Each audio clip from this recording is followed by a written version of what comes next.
यावर्षी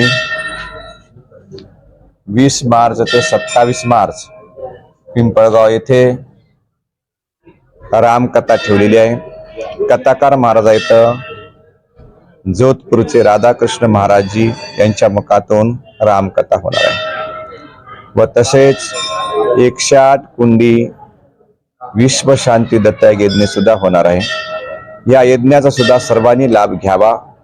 सर्वांनी ऑफिस आणि जिथे काही संपर्क साधून आपापली रीतशीर पावती फाडून यज्ञाला बसावं। सर्वांनी कार्यक्रमासाठी यावं, कार्यक्रमाचा आनंद घ्यावा। कार्यक्रम हे सगळीकडेच होत असतात, रामनवमी तर सगळं गावोगाव सप्ते असतात, पण पिंपळगावचा एक कार्यक्रम म्हणजे संताचा कार्यक्रम असल्यामुळे विशेष कार्यक्रम असते। म्हणून तुम्ही दरवर्षी प्रमाणे कोणाचं 14 वर्षे, कोणाचा 15 वर्षे, कोणाचा 40 वर्षे, 37 वर्षे असे सप्ते चालू राहतात, पण तुमच्या गावातला कार्यक्रम हे सांभाळून थोडक्यात करू शकता। बाकीचे मंडळी सुद्धा पिंपळगावला येऊ शकता। आपल्या गावातला सप्ताह म्हणून पिंपळगावच्या सप्त्यामध्ये सेवा कमी करू नका, सर्वांनी सप्ताह त्याप्रमाणे, का तर आम्हाला तारीख त्या पद्धतीने तशी मिळालेली आहे। ते महाराज सुद्धा तारखा फार कमी देतात, कोणाला का तारखा देत नाहीत। पण तुम्ही गेले वर्षी सर्वांनी शिवमहाकथा ऐकली आहे, त्या कथेमध्ये महाराज आले होते आणि त्यांनी ते कार्यक्रम बघून त्यांना खूप समाधान वाटलं, म्हणून त्यांनी आपल्याला तारीख दिलेली आहे लक्षात। म्हणून तुम्ही सर्वांनी 20 मार्च ते 27 मार्च त्या कार्यक्रमाचा आनंद घ्यावा। आज पत्रकार परिषद झाली, अनेक पत्रकार आलेले होते आणि पत्रकार बांधव सुद्धा कुठला पैसा वगैरे न घेता सेवा करत आहेत। सेवाभाव म्हणून, धर्माचा कार्यक्रम म्हणून ते कार्यक्रम करत आहेत। कोणाला 1 रुपया देऊन कुठली ॲडव्हर्टाईज, कुठलं पत्रकार आमची तशी कार्यक्रम नसते, का तर मला वाहवा तुझ्यापासून मी खूप अलिप्त आहे। पण सर्वांची इच्छा होती आणि पत्रकार बांधवाची सुद्धा इच्छा होती की महाराज एखादी पत्रकार परिषदेची मीटिंग घ्या, म्हणून हा मीटिंग घेतली आम्ही, किंवा आम्हाची प्रसिद्धी व्हावी। मी प्रसिद्धीच्या झोतातला माणूस नाही, मी एक संत आहे आणि जनसेवक आहे। जनसेवक ईश्वर सेवक, जनतेमध्ये सेवा केली म्हणजे ईश्वराची सेवा पावन आहे। जनसेवा ही ईश्वर सेवा मानल्या दुःखी कष्टी रंगले गाणले लोक, कोणी अडचणीच लोकांसाठी हा कार्यक्रम आहे, म्हणून हा आमचा कार्यक्रम आहे। म्हणून तुम्ही सर्वांनी या 20 मार्च 27 कार्यक्रमामध्ये सहभागी।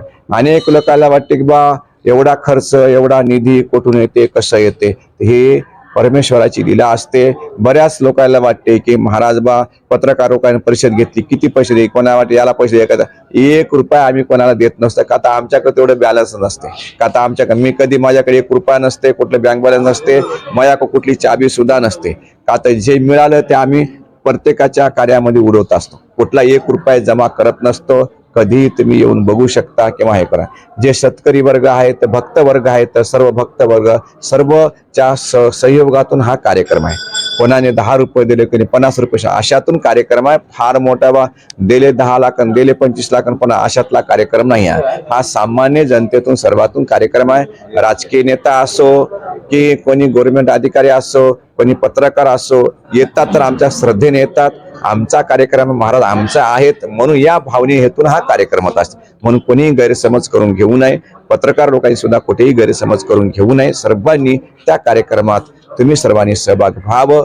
रोज नित्यनेमानं कार्यक्रमामध्ये कीर्तन आहे, 10 ते 2 कथा, 11 ते 2 कथा आहे आणि सकाळी यज्ञ आहे 7 ते 9, 9:30 पर्यंत।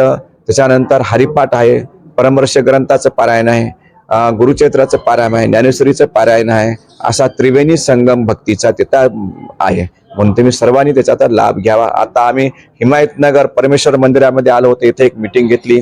याही लोकांसमोर पुढच्या वर्षी मी मागच्या वर्षी चांगली सेवा केली, या वर्षी तुम्ही सर्वांनी सेवा द्यावी।